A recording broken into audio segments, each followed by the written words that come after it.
73 वर्षीय दिल्ली की रहने वाली कविता आचार्य ने जब दरवाजा खोला, उन्हें अंदाजा नहीं था कि दस्तक देने वाले दो लोग उनकी जान ही ले लेंगे। ये शख्स संजीव पारेख, शायद वो एकमात्र शख्स है जो पुलिस को बता सकता है कि वो दो लोग जो कविता आचार्य के घर आए थे वो कौन थे। उन दो लोगों में से एक ये लड़का था जो कत्ल का मकसद ठीक से बता नहीं पा रहा है। नहीं, मुझे डर नहीं लगा। तुम्हें पता था क्या किया जा रहा था? हाँ, मैंने उसके पैर पकड़ के रखे थे ताकि वो स्ट्रगल ना कर सके और वही पड़ी रहे। तुम्हें ये करना सिखाया गया था? हाँ, मैंने वीडियोस देखे थे, कई सारे। कौन से वीडियोस? क्राइम वाले बहुत सारे देखे थे।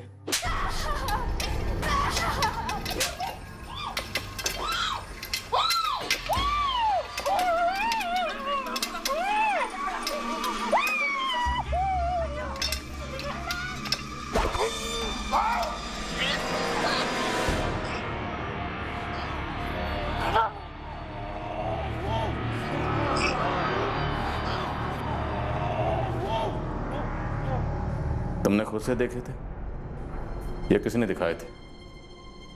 तुम्हें पता भी है तुमने एक मर्डर किया है। जब तुम वहां गए थे तुम्हें पहले से पता था कि तुम्हें उसको मारना।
दरअसल दिन में 2 बार तो माँ से बात हो जाती थी मेरी, लेकिन आज शाम को फर्स्ट टाइम ऐसा हुआ कि माँ फ़ोन उठा ही नहीं रही थी।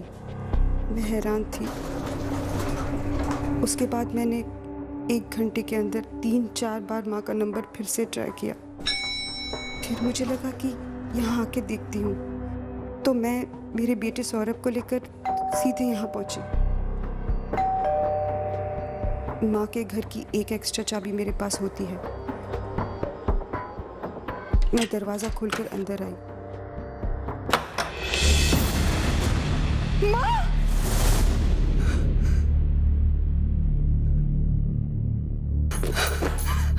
माँ! माँ! क्या हुआ तुझे? माँ! माँ! मम्मी, नानी जिंदा नहीं है। मैंने फटाफट मेरे बड़े भाई प्रवीण को फोन किया। वो रोहिणी में ही रहते हैं। उसके बाद आपको फोन किया।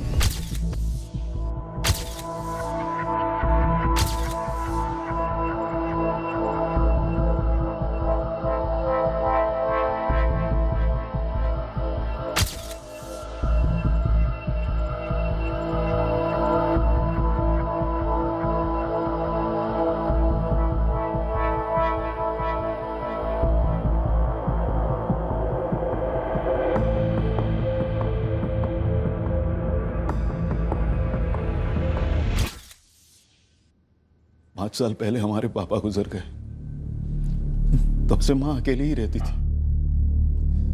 मेरी छोटी बहन नंदिनी और मैं रोज फोन पर माँ के साथ बात करते थे, आते जाते रहते थे। आज सुबह ही मेरी बात हुई थी माँ के साथ फोन पर। आज शाम को आपकी माँ से कोई मिलने आने वाला था? फोन पे कुछ कहा था उन्होंने? नहीं सर, माँ ने ऐसा कुछ कहा नहीं था। माँ दोनों कलाइयों पे 2-2 सोने के कंगन पहनती थी। चारों गायब है।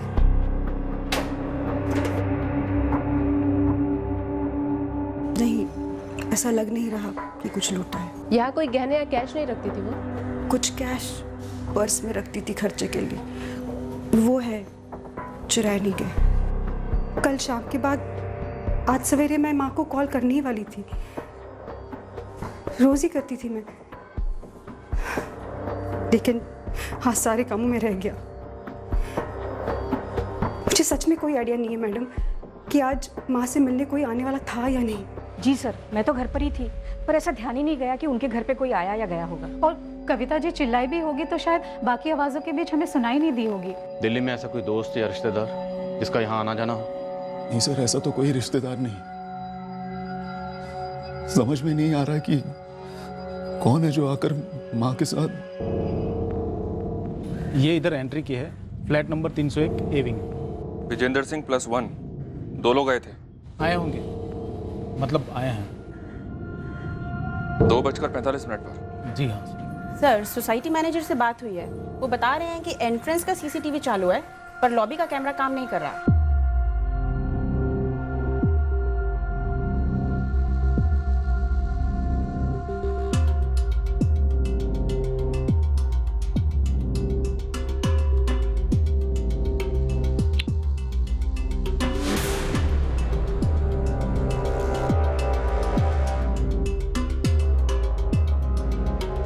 पीछे खड़ा हुआ यंग लग रहा है। हाँ, पर दोनों के चेहरे तो ढके हुए हैं। इन्हें मालूम था कि सोसाइटी में सीसीटीवी लगा हुआ, इसलिए आते और जाते वक्त दोनों वक्त चेहरे ढक रहे हैं। तस्वीर को ध्यान से देखिए, कुछ अंदाजा हो रहा है आप लोगों को कि ये दोनों कौन हो सकते हैं? समझ नहीं आ रहा है कि ये दोनों कौन हैं। मुझे भी नहीं। नंदिनी? जान पहचान वाले ही हैं, क्योंकि डोरबेल बजाकर घर में दाखिल हुए। आपकी माँ ने इनके लिए चाय बनाई, घर में 2 चाय के कप मिले, किचन में बर्तन में दूध मिला और छन्नी में चाय की पत्तियां मिली।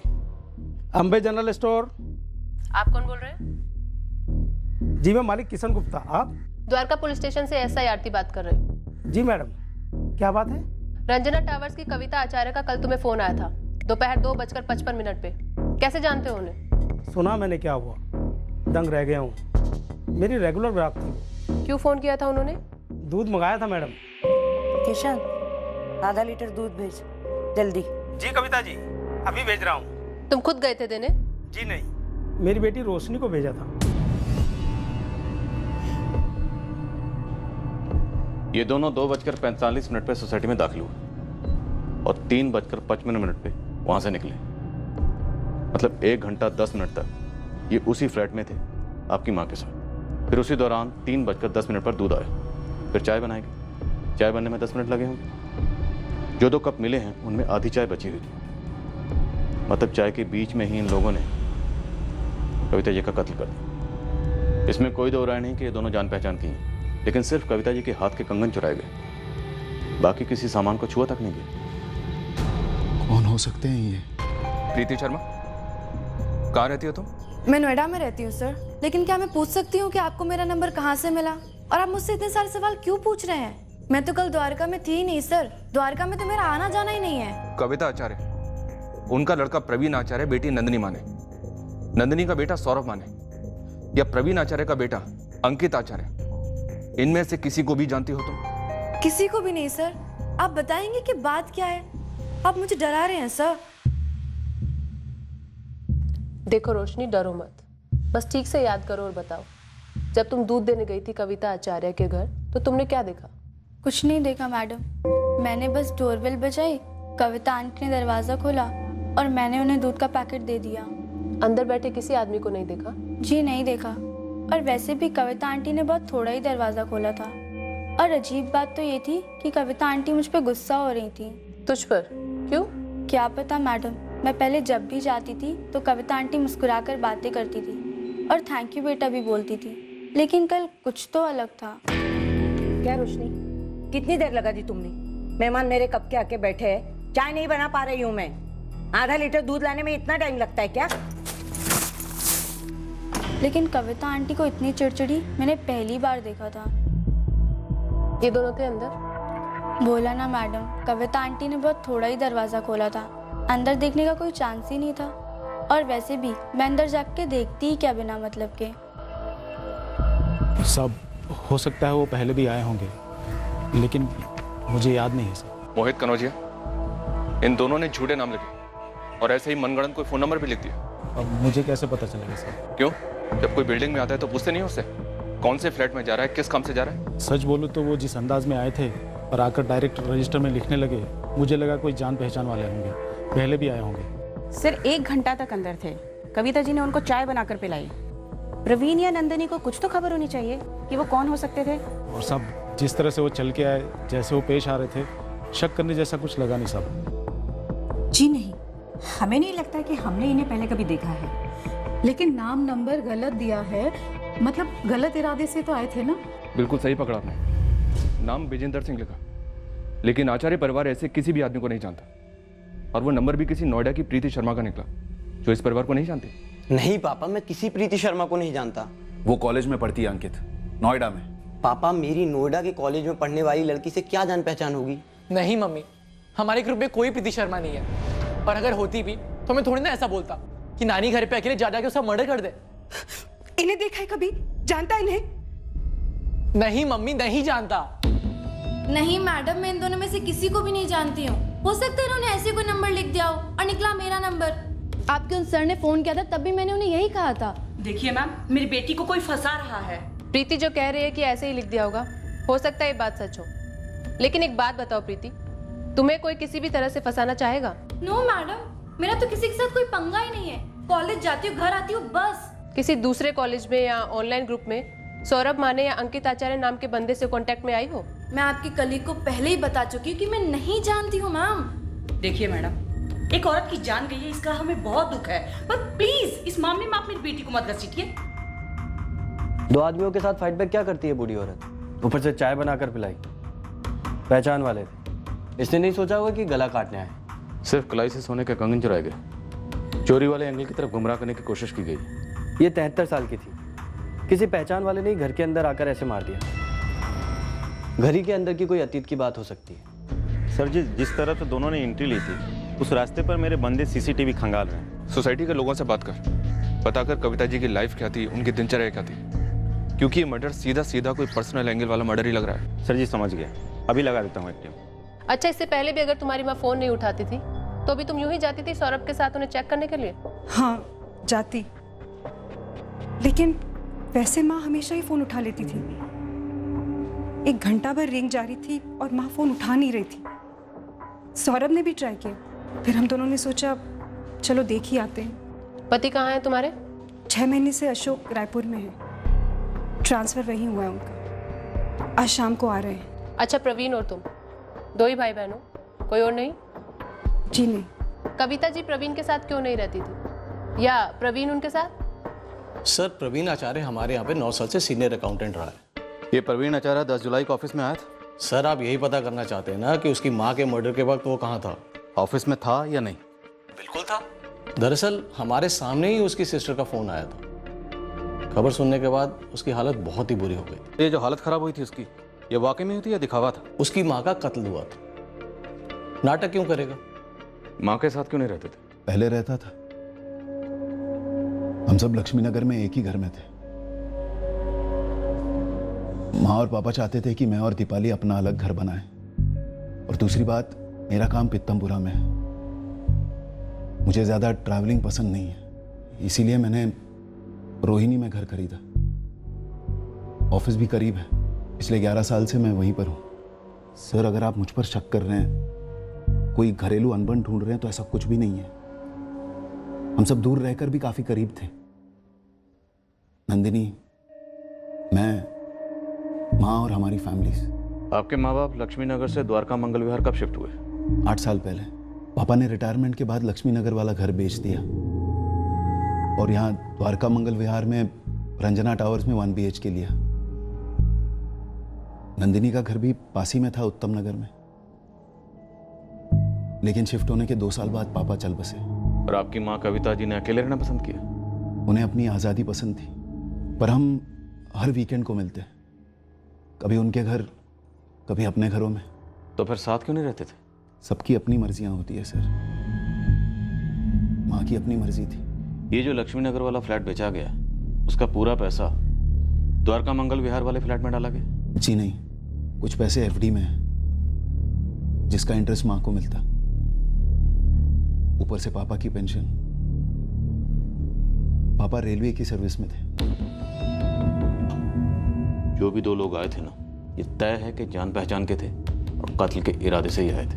वो तो जाहिर है ना सर, हमें तो समझ में ही नहीं आ रहा कि ये कौन हो सकते हैं। माँ की तरफ से, पापा की तरफ से, हमारी तरफ से।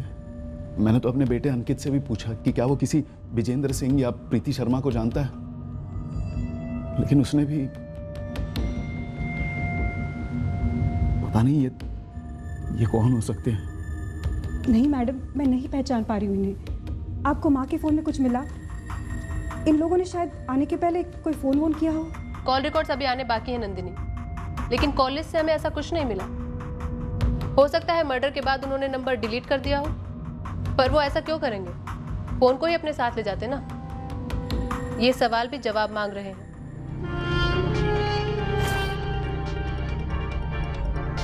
कविता आचार्य की फैमिली और सोसाइटी वालों के अनुसार कविता अकेले रहना पसंद करती, अपने में रहती।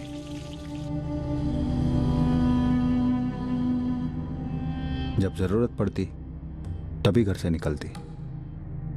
यह अब और भी रहस्यमय होता गया कि वो 2 हत्यारे कविता आचार्य से किस तरह कनेक्टेड थे और जिनके बारे में फैमिली को भनक तक नहीं थी,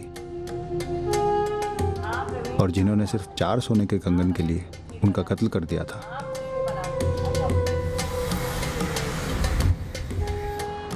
कविता की मीट सरिता जायसवाल से भी पूछताछ हुई। वही एक थी जो कविता के घर रोज आती जाती।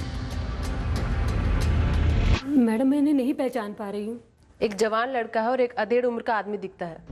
ऐसे 2 लोग कभी ना कभी घर पर आए होंगे। मैडम, मैं सुबह 8 बजे आती और 9:30 बजे तक सारा काम निपटा कर दूसरे घर चली जाती। ऐसे 2 लोगों को मैंने कभी नहीं देखा। नंदिनी और प्रवीण को जानती हो? नंदिनी दीदी से कुछ बार मिली हूँ और प्रवीण साहब से 1 आध बार। क्या कविता जी ने कभी बातों बातों में तुमसे कभी किसी घरेलू अनबन का जिक्र किया था? बच्चों के साथ कोई नाराजगी या झगड़ा, ऐसा कुछ भी कहा कभी? कभी फोन पर बात करते हुए सुना हो या कभी चिड़चिड़ी हो रही हो? नहीं मैडम, मैं पिछले 2 साल से वहाँ काम कर रही थी। सुनकर बहुत बुरा लग रहा है। ऐसे कैसे किसी ने उन्हें मार दिया, वो भी 2 जोड़ी कंगन के लिए। लॉबी वाला सीसीटीवी 2 महीने से खराब पड़ा है और बिल्डिंग एंट्रेंस वाले सीसीटीवी से सिर्फ 1 महीने का फुटेज मिला है, जिसमें ये दोनों कभी दिखे ही नहीं। नंदिनी ने अलमारियों के लॉकर्स ठीक से चेक किए?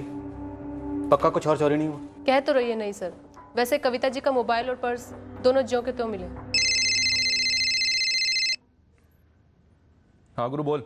रंजना टावर के बगल में एक दुकान की सीसीटीवी से कुछ मिला है। दोनों हैं? जी सर, टैक्सी में आए थे।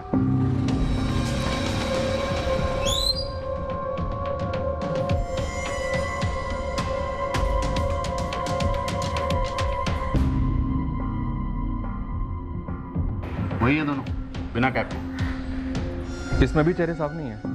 इस गली से एक और राइट लेने के बाद लगभग 5-7 मिनट पैदल चलने पर रंजना टावर से उसी सीसीटीवी से एक और फोटो।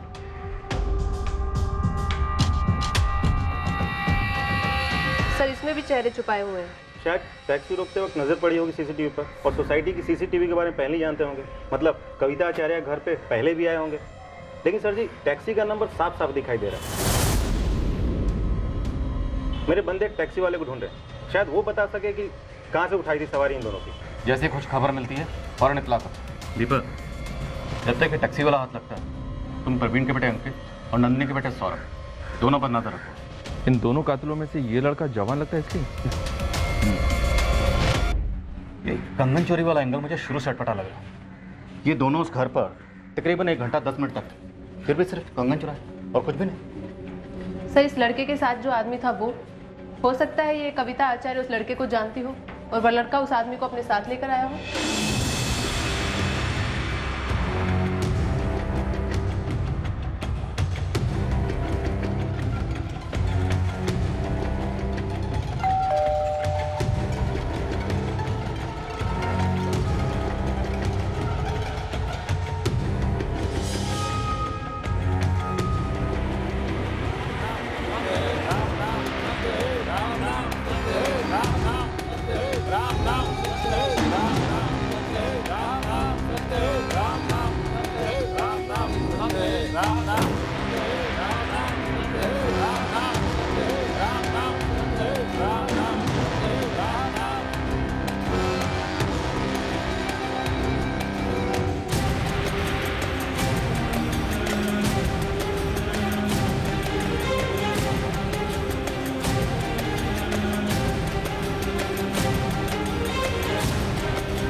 कौन, ये तुम्हारी खुद की गाड़ी है? तुम अकेले चलाते हो? हाँ। हमें ये दोनों चाहिए। ये दोनों तो द्वारका मंगल विहार की सवारी थी। बिल्कुल सही। रंजना टावर्स की बाजू वाली गली में 10 जुलाई दोपहर 2:35 को तुमने इन्हें छोड़ा था। उठाया कहाँ से था? नवादा मेट्रो स्टेशन से। पक्का वहीं से? हाँ, दोपहर के समय मैं नवादा मेट्रो स्टेशन पर गाड़ी लगाता हूँ।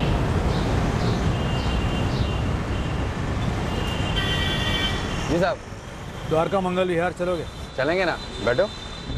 हाँ, थे तो यही दोनों, लेकिन चेहरा कौन याद रखता है? तुमने इन्हें नवादा मेट्रो स्टेशन से उठाया था या स्टेशन से दूर?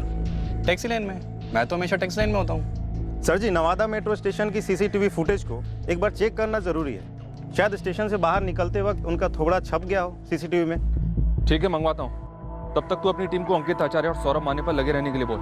टैक्सी वाली फोटो नंदिनी और प्रवीण दोनों को दिखाई। सस्पेक्ट्स ने टोपी भी नहीं पहनी थी, लेकिन दोनों नहीं पहचान पाए। पहचान नहीं पाए या पहचानना चाहते ही नहीं? फोन रिकॉर्ड से भी कुछ नहीं मिला। कविता आचार्य या तो नंदिनी से बात करती थी या प्रवीण से, या फिर पोते अंकित और नवासे सौरभ से। तो इन दोनों के फोन नंबर्स फैमिली के किसी और के फोन में होंगे? नहीं सर, प्रवीण और नंदिनी के फोन रिकॉर्ड से कुछ भी सस्पिशियस नहीं मिला, ना ही अंकित और सौरभ के फोन रिकॉर्ड से। तो फिर इस कत्ल का मकसद क्या हो सकता है? ये कत्ल सिर्फ 2 जोड़ी सोने के कंगन के लिए तो नहीं हुआ होगा, और क्या एंगल हो सकता है? सर, ये आचार्य फैमिली पहले लक्ष्मी नगर में रहती थी। शायद वहाँ कुछ हुआ हो और ये दोनों भाई बहन हमसे छुपा रहे हो, या फिर कुछ ऐसा जो इनसे छूट गया हो। हमारे लक्ष्मी नगर वाले घर का एड्रेस? आप लोग पहले लक्ष्मी नगर में ही रहते थे ना? जी हाँ, लेकिन वो घर तो 8 साल पहले ही बेच दिया था। कोई बात नहीं, आप एड्रेस दीजिए प्लीज।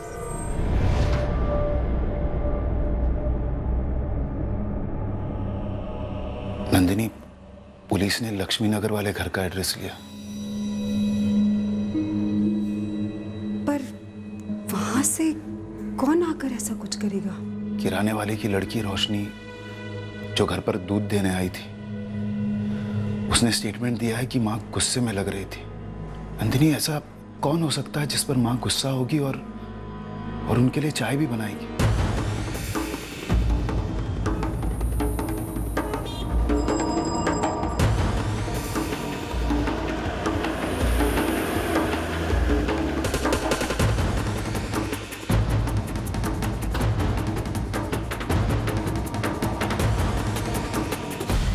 कल हम अंतिम संस्कार में गए हुए थे। बहुत ही दुख हुआ मैडम। अभी यकीन नहीं हो रहा है कि कविता जी के साथ ये सब कुछ हो गया। हमें बताया गया जब आचार्य परिवार यहाँ रहता था तो गणेश जी आप और दिव्या जी आप दोनों उनके काफी करीब थे। सालों की दोस्ती थी, एक परिवार जैसे। जब वो लोग यहाँ से अपना घर बेच कर गए थे तो बहुत तकलीफ हुई थी हम लोगों को। बहुत ही अच्छे लोग थे मुकेश जी और कविता जी। ये किसने किया है मैडम? इन्होंने।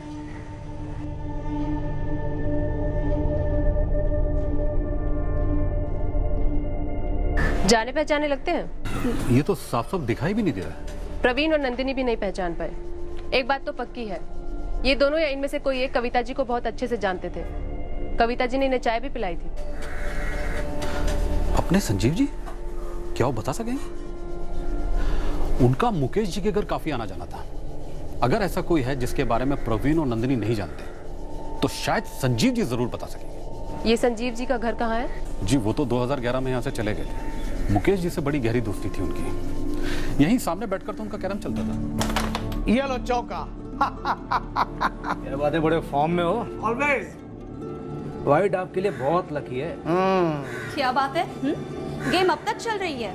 एक और चाय भिजवा दूं? अरे पूजा, चाय के साथ में तेरे स्पेशल वाले पकौड़े भी भेजना। हाँ। ये मेरा sixer. Sanjeev Parekh share market line में काम करते थे। अभी का उनका पता तो मालूम नहीं, पर उनकी माँ ग्रीन पार्क में रहती है। वो संजीव जी तो आउट ऑफ दिल्ली सेटल हुए हैं। हाँ, ऐसे ही कुछ सुना था। संजीव पारेख की माँ का एड्रेस है आपके पास? जी नहीं, उनका एड्रेस तो नहीं है, पर एक बार उसने बताया था कि वो बेसिकली दिल्ली का रहने वाला है और उसकी माँ ग्रीन पार्क वाले गुरुद्वारे के आसपास कहीं रहती है। उनकी माँ का नाम याद है आप लोगों को? एक बार संजीव जी की वाइफ पूजा ने बताया था, सावित्री नाम है, सावित्री पारेख। कोई संजीव पारेख जो आपके पिताजी के अच्छे खासे दोस्त हुआ करते थे लक्ष्मी नगर में, हम उन्हें ट्रेस कर रहे हैं। शायद वो इन दोनों के बारे में कुछ बता पाए। पर हैरानी इस बात की है कि आप और नंदिनी अब तक इन दोनों को नहीं पहचान पाए। हम भी यही सोचकर काफी परेशान हैं सर। एक एक रिश्तेदार, दूर का ही सही, सभी के बारे में सोच रहे हैं। कहीं कोई ऐसा रिश्तेदार तो नहीं जिसके टच में हम ना हो पर माँ हो। ऊपर से मुझे अजीब लग रहा है कि आपको माँ के फोन रिकॉर्ड से भी क्यों कुछ नहीं मिला। कम से कम इन दोनों के चेहरे अगर साफ दिख जाए तो हम अंदाजा लगा पाए कि ये दोनों हैं कौन। लगे हुए हैं सर। 2 कांस्टेबल्स लगातार बैठकर दोनों प्लेटफॉर्म्स का फुटेज छांट रहे हैं। सांगवान स्पीड बढ़ानी ही पड़ेगी। टाइम फ्रेम भी तो दिया मैंने कि कितने बजे के आसपास ये दोनों स्टेशन पर होंगे। जी सर, कल सुबह तक का टाइम दो सर प्लीज। दूसरी ओर हम संजीव पारेख की मां का घर ढूंढ रहे ताकि उनके जरिए हम संजीव तक पहुंचे और संजीव शायद इन दोनों को पहचान ले। हमने इलाके के सारे ज्वेलर्स को कविता आचार्य के कंगन के फोटोग्राफ्स पहुंचा दिए ताकि अगर कातिल उन्हें बेचने आए तो हमें तुरंत इन्फॉर्मेशन मिल सके। हमारी तकदीर अच्छी थी कि हम संजीव पारेख का घर ढूंढ पाए ग्रीन पार्क में।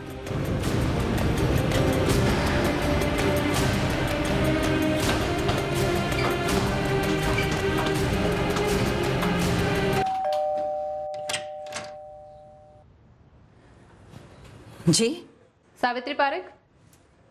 जी बोलिए, क्या बात है? जी संजीव पारेख आपका बेटा है? जी हाँ। जी हमें संजीव से बात करनी है एक मर्डर केस के सिलसिले में। दरअसल कविता आचार्य नाम की एक औरत का मर्डर हुआ है। संजीव उन्हें और उनके हस्बैंड को बहुत अच्छे से जानते थे। हमारे पास दोनों कातिलों की तस्वीरें हैं लेकिन उन्हें कोई भी पहचान नहीं पा रहा है। हो सकता है संजीव उन दोनों को पहचानने में हमारी कोई मदद कर सके। कहाँ है संजीव? मुझे नहीं पता कहाँ है संजीव। उसका कोई कांटेक्ट नंबर है आपके पास? जी नहीं, मेरी काफी लंबे अरसे से उसके साथ बातचीत नहीं हुई। जी बेटा है वो आपका? हाँ है।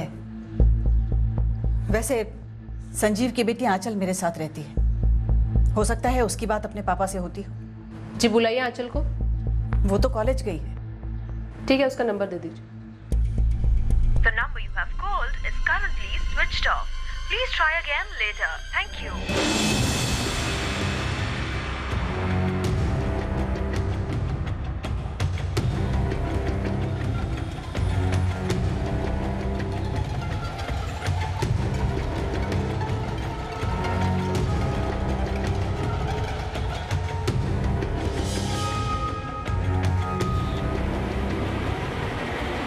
हमने कविता आचार्य के पोते अंकित आचार्य और नाती सौरभ माने पर कड़ी नजर रखी। कत्ल के दिन 10 जुलाई को वो दोनों कहाँ थे, क्या कर रहे थे, हर एक डिटेल निकाली, पर हमें अब तक उन दोनों के खिलाफ कुछ भी नहीं मिला था। अब 2 बातें एक साथ होने वाली थी। एक, हाथ आने वाला था नवादा मेट्रो स्टेशन का सीसीटीवी ग्रैब, जिससे हमें दोनों संदिग्ध के चेहरे साफ मिलते। और दूसरी बात थी संजीव पारेख की मां सावित्री से मिलने वाली एक अजीब सी खबर। सावित्री जी, मैंने आंचल को फोन किया था, उसका फोन लगा ही नहीं। मैंने मैसेज भी ड्रॉप किया लेकिन अभी तक कोई जवाब नहीं आया है। अरे मैडम, मैं तो खुद ही आंचल को लेके परेशान हूँ। वो ना तो कॉलेज से घर लौटी है और नहीं उसका फोन लग रहा है। मैंने उसकी सहेलियों से बात की तो उन्होंने कहा कि वो कॉलेज के बाद तुरंत निकल गई थी और सबको लगा कि वो रोज की तरह घर गई होगी, पर नहीं। मैंने अपने छोटे बेटे राजीव से भी बात की लेकिन वो कहीं नहीं है।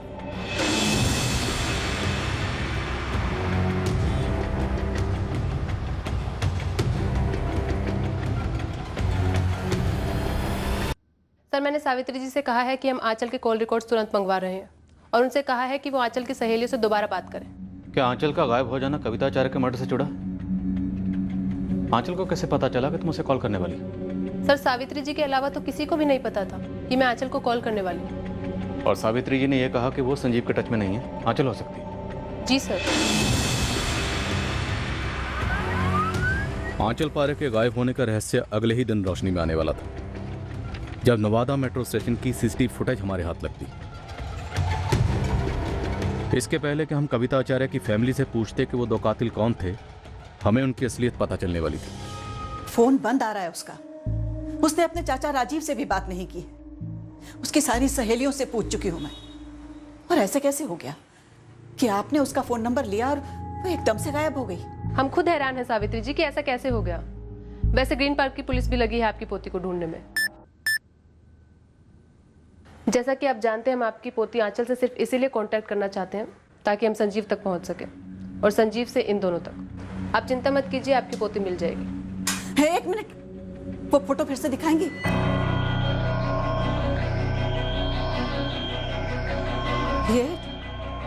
ये तो मेरा बेटा संजीव है और साथ में मेरा पोता समीर, आंचल का छोटा भाई।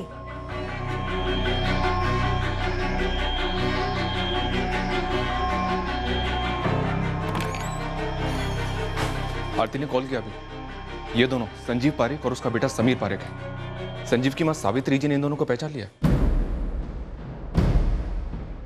आप लोगों ने नहीं पहचाना? लक्ष्मी नगर में आपके पड़ोसी रह चुके हैं। हाँ सर, पर हमारे वहां से निकल जाने के बाद ये लोग वहां आए होंगे। हाँ, मैं तो कभी नहीं मिली इनसे, ना माँ पापा से कभी सुना इनके बारे में।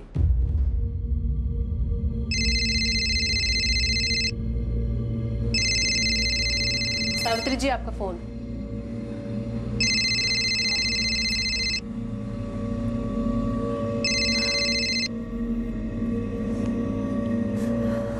हेलो माँ, मैंने भी आंचल के नंबर पे फोन किया था। संजीव भैया ने फोन उठाया। राजीव कहाँ है संजीव? और आंचल कहाँ है? उन्होंने कहा वो दोनों ठीक है और बोले दोबारा फोन मत करना। हाँ राजीव। संजीव भैया, आंचल का फोन आपके पास है? कहाँ है वो? आंचल मेरे साथ है, बिल्कुल ठीक है। और सुन, दोबारा फोन करने की जरूरत नहीं। लेकिन भैया, आगे कुछ बोला नहीं और फोन काट दिया और तब से फोन फिर से स्विच ऑफ है। राजीव, संजीव और समीर ने किसी का कत्ल कर दिया है। क्या? कत्ल कर दिया? किसका? माँ, ये क्या कह रही हैं आप? कहाँ है संजीव? आंचल है साथ में? समीर भी साथ है? राजीव को कुछ नहीं बताया उसने कि कहाँ है, बस फोन काट दिया। और वो औरत जिसको मार डाला, क्यों मार डाला? हमें अभी पता लगाना है, लेकिन उससे पहले आपको हमें बताना होगा संजीव के बारे में।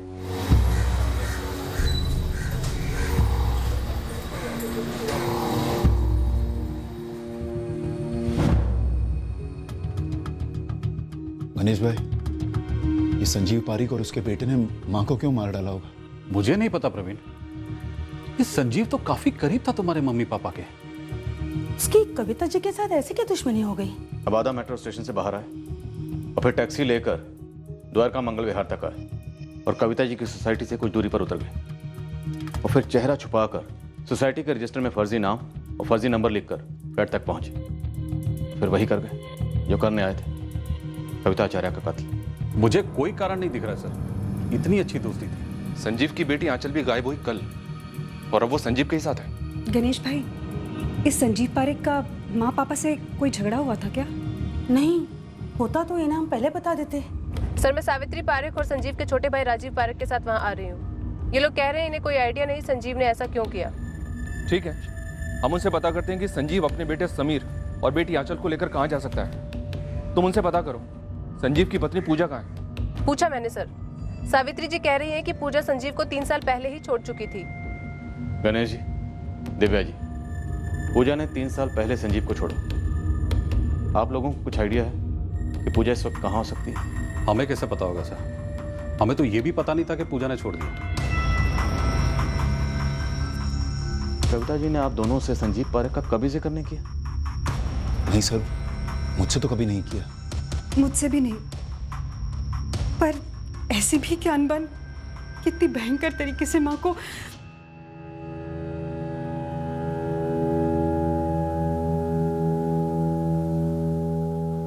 संजीव अपने बच्चों के साथ कहाँ जा सकता? इससे पहले कहाँ था वो? सर, एक्चुअली हमें संजीव भैया के बारे में कभी भी कुछ भी पता नहीं रहता है। बस 2 साल पहले उन्होंने बच्चों को माँ के पास भेज दिया, हाथ में एक चिट्ठी थमाकर।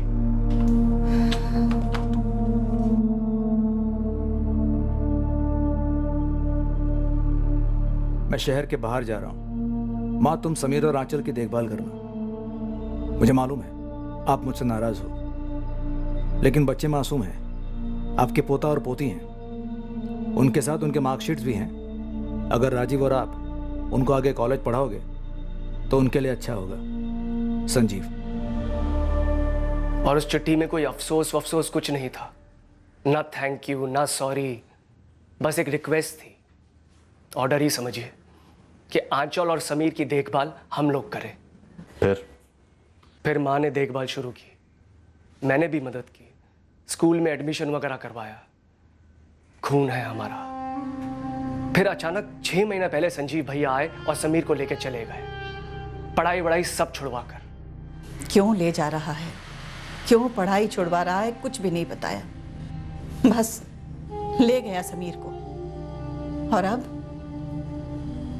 ऐसे ही अचानक आंचल को लेकर चला गया बिन बताए। सावित्री जी, हमें लगता है आंचल खुद अपनी मर्जी से संजीव के साथ गई, क्योंकि जब हमने आपसे कांटेक्ट किया और आपने हमें आंचल का नंबर दिया, उसके तुरंत बाद किसी ने आंचल को यह बताया कि हम उसके फादर को ढूंढ रहे हैं। सावित्री जी, आपके घर से निकलते ही मैंने तुरंत आंचल को फोन किया था, लेकिन उसका फोन लग नहीं रहा था। शायद उससे पहले ही उसको संजीव का फोन गया होगा। हेलो आंचल, पापा बोल रहा हूँ। पापा, कहाँ हो आप? घर आए हो? नहीं बेटा, मैं तुमको लेने आया हूँ। कहाँ आना है लिख लो, जल्दी से आ जाओ। और सुनो, फोन स्विच ऑफ करना, ओके? क्यों, क्या हुआ है पापा? सब मिलकर समझाऊंगा, जल्दी से एड्रेस लो। सावित्री, क्या संजीव आपके टच में था? क्या उसने कहा था आपसे कि हम उसे ढूंढ रहे हैं? आपको पता था कि संजीव ने मर्डर किया है? नहीं, मुझे मालूम नहीं था। एक मिनट सर, आप सीधा मेरी माँ के ऊपर उंगली उठा रहे हैं। इनको तो पता भी नहीं था कि संजीव भैया और समीर कहाँ थे, क्या कर रहे थे। और ये जो औरत है जिसका मर्डर हुआ है, हमने तो उसका नाम भी नहीं सुना कभी। इस वक्त संजीव कहाँ हो सकता है? और उसकी पत्नी पूजा कहाँ मिलेगी? नहीं मालूम। वो पूजा के लायक था ही नहीं कभी। वो किसी औरत के लायक नहीं था जो कभी उसकी जिंदगी में आई थी।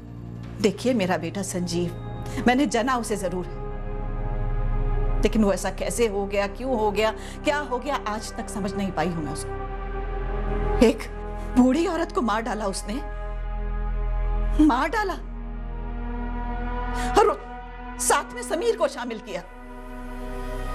कितना छोटा है समीर। मैं मां होते हुए भी अपने बेटे संजीव को आज तक नहीं समझ पाई कि किस मिट्टी का बना हुआ है वो। संजीव पारेख चिकनी चुपड़ी बातें करता। वो अपने रुतबे से लोगों का विश्वास और दिल जीत लेता, उन पर पकड़ जमा लेता और अपनी बातों के लपेटे में लेकर उसके शेयर बाजार के इन्वेस्टमेंट्स के लिए उनसे पैसे निकलवाता, फिर उन्हें ठगता, उनके साथ फ्रॉड करता और फिर नए शिकार की तलाश करता। सालों पहले जब वो हैदराबाद में अपनी हेरा फेरी के कारोबार में पैर जमा रहा था, तब वो अमृतसर की गुरप्रीत कौर से मिला और उससे शादी करने के पीछे भी उसका एक ठोस मकसद था। गुरप्रीत का पिता एक रईस आदमी था और इसकी वजह से संजीव को रहने की जगह आराम से मिल गई। उसका पहला बच्चा लड़का था जो गुरप्रीत से हुआ था और उसे गुरप्रीत को जया नायडू के लिए छोड़ने में ज्यादा समय नहीं लगा। एक तो वो हमारे जात की नहीं थी, ऊपर से डिवोर्स ही थी। पति छोड़ा था उसने अपना, घर तोड़ा था अपना संजीव के लिए। मुझे वो शादी कभी मंजूर नहीं थी। और संजीव, वो तो कितने ही दिनों से हमसे दूर था, कभी फोन तक नहीं करता था हमें। और फिर एक दिन धमक गया अचानक। मैंने उन्हें घर में दाखिल नहीं होने दिया क्योंकि वो शादी मुझे कतई मंजूर नहीं थी। आंचल और समीर दोनों जया से हुए थे, लेकिन जब उसने संजीव को छोड़ा तो हमें पता भी नहीं चला। फिर उनकी लाइफ में पूजा आई। हमें तो ये भी नहीं पता था कि संजीव भैया यहाँ दिल्ली में रहते हैं या दुनिया के किसी और कोने में। नमस्ते माँ जी, मैं पूजा। फिर 2 साल पहले वो आंचल और समीर को मेरे पास छोड़कर चला गया। तब पता चला कि पूजा जिसे बच्चे अपनी माँ समझते थे, वो भी संजीव को छोड़कर चली गई। और संजीव की जिंदगी में एक नई लड़की आई, मानसी बनर्जी। और वो तो आंचल से उम्र में थोड़ी ही बड़ी थी। आंचल, समीर, मानसी से मिलो। हाय आंचल। हाय समीर। अब से ये हमारे साथ ही रहेंगी। ये मानसी बनर्जी, ये भी इस मर्डर प्लान में शामिल हो सकती है?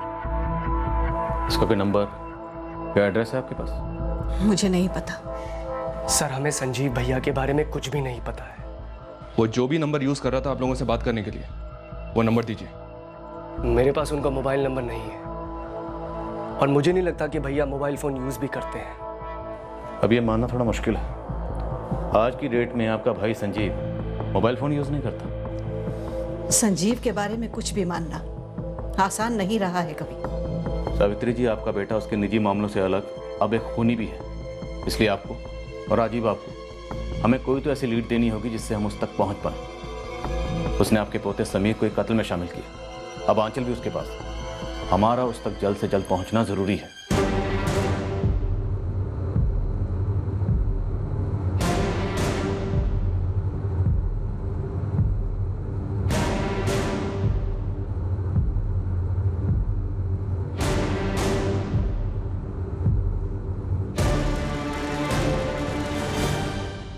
हमारे पापा कहाँ हैं?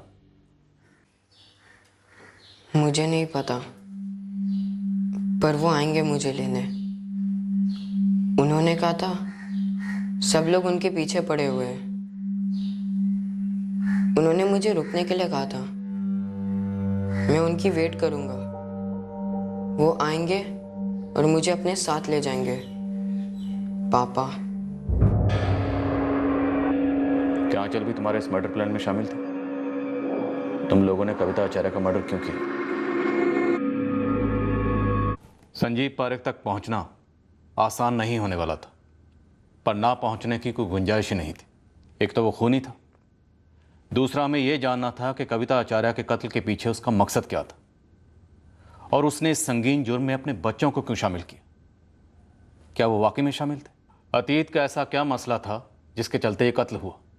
संजीव पारेख की खोज और उसका नतीजा अब कल के एपिसोड में देखेंगे, इस केस के दूसरे और आखिरी भाग में। और इस खोज का नतीजा होगा एक चौंकाने वाली सच्चाई जो इस कत्ल की वजह बनी। जय Hind. For more updates, subscribe to our channel, click the show links and enjoy watching the videos.